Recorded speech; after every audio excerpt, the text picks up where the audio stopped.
Your child melts down because the sandwich is cut wrong, or they lose it over their socks that feel weird. You're left thinking, seriously, why are they freaking out over nothing? Here's the truth, it's not nothing, it's their stress cup overflowing. Your child's nervous system is like a cup. Every stress, a loud classroom, annoying kid, different sensations, transitions, hunger, sensory overload adds another drop. By the time they get home, that cup is already near the top. And this goes for kids that are typically regulated. They only dysregulate some of the times. But when we have kids who have uniquely wired brains, maybe they have a clinical issue, maybe they are neurodivergent brain, this is their everyday. It's just some kids look like they're holding it together better than others. And this is the same for adults. We all know people like this. But one tiny thing for kids that are struggling, the wrong shirt, spilled water becomes the drop that makes the cup spill over. The meltdown isn't really about that small thing. It's about a full cup with no room left.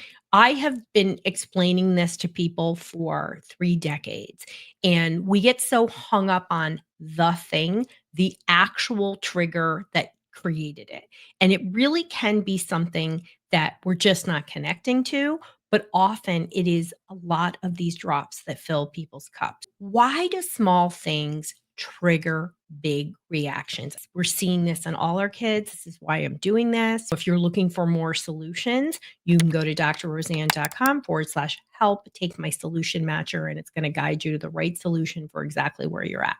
Why do little things trigger big reactions? Why are we having these epic meltdowns and even small irritability and crankiness? Why are kids struggling?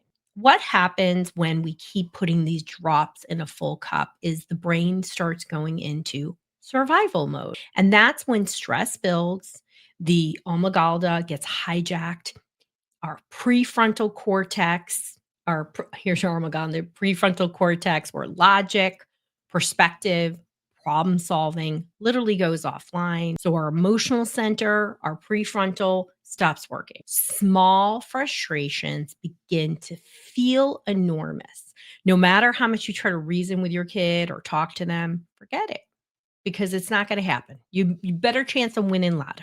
Okay. Powerball, even. Stress load overflow, schoolwork, social stress, transitions, noise, it all piles up. So the spill cup isn't the problem. It's that final straw. That's where that compounded stressor starts coming in.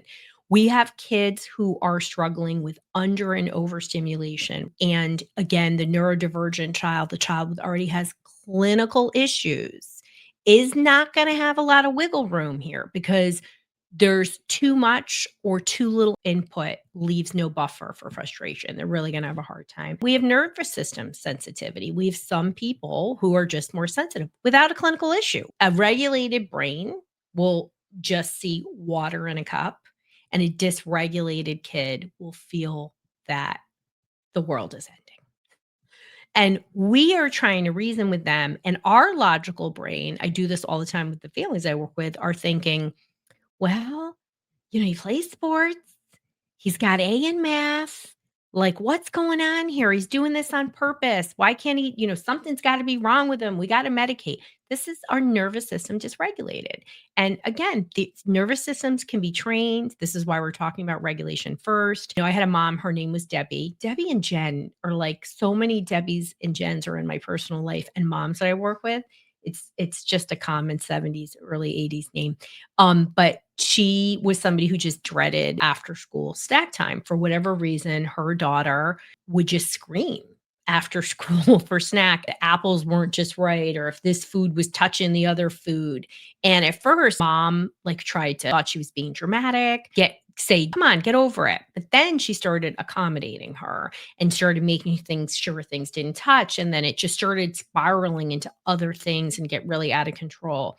And then she started to realize that her stress cup was already full, that even though in the first parts of her schooling, she wasn't getting any complaints. But as time went on, particularly 3rd grade, when you shift from learning to read to reading to learn, and you have to become much more independent, that she would had been holding it together all day. And after school, it was just her stress cup was full, and the apple slices were just the drop in the cup that made it spill. Before, lots of drama, lots of negotiating, lots of mom kinda like, "Come on, just have your snack," because mom also would see that when she ate the snack, she got more regulated. So she kind of not kind of, she accommodated her and was feeding into some of this behavior unknowingly, lovingly. We all make mistakes, right? We know better, we can do better. So, mom, what did she do? She started to switch gears. And actually, as soon as she got off the bus, she started to try to do some regulation things, have a little quiet time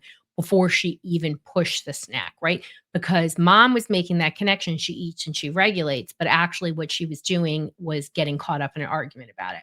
That was not what happened. First, it was 5 minutes of regulation, quiet time, snack was sort of put out, and then it started to shift. So, it wasn't magic, it happened. She had to regulate first. Mom had to regulate first. Mom had to stop negotiating with her, the terrorists that had keep taken over her nervous system. Here's the deal, it's not about the sandwich, it's about a nervous system that's screaming, "It can't take one more drop." So, it doesn't matter for if it's a apples, it doesn't matter if it's a sandwich, it doesn't matter if it's the sock. It's that nervous system that is overloaded. And when we start seeing as these little things as just the last drop, we then can really start to make change. What helps instead? This is what it's all about. Obviously, we have to regulate first. We have to regulate ourselves. Our calm is the lid on their stress cup. That's really what it is. We anchor before solving and before trying to help them regulate. There's no point. Don't go in hot, people. They can't go regulate when they're in the red, neither can you. You've gotta pull back and you've gotta breathe through it. I feel that I'm a big fan of naming things. Name it to tame it, name the load. If it feels too much right now, help them to feel seen, not judged, by identifying whatever it is. I'm irritated, whatever they can say, I don't like this.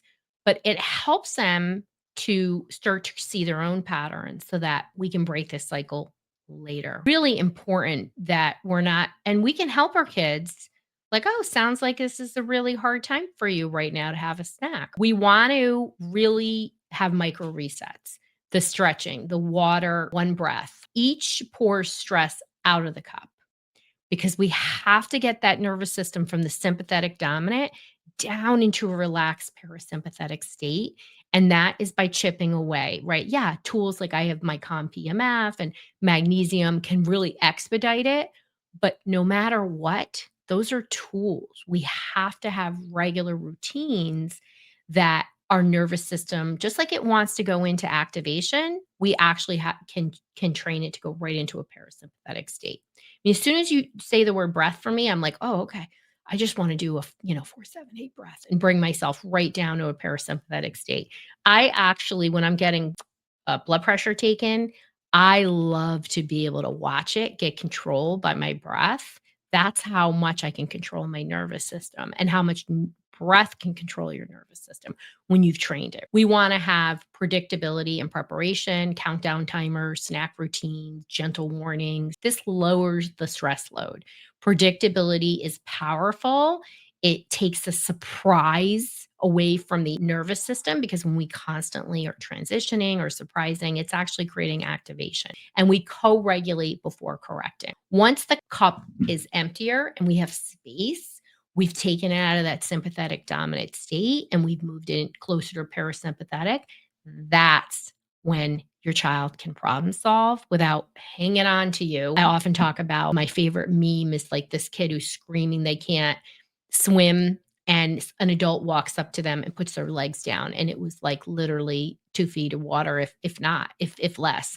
And it's just an analogy. Sometimes the fear, the panic, the activation takes over and we can't think. Once we start to regulate, it gives us the bandwidth to do hard things. So this week, this is what you're going to do. You're going to notice one meltdown, you're going to really start think what filled their stress cup today? What was the thing? What took away stress?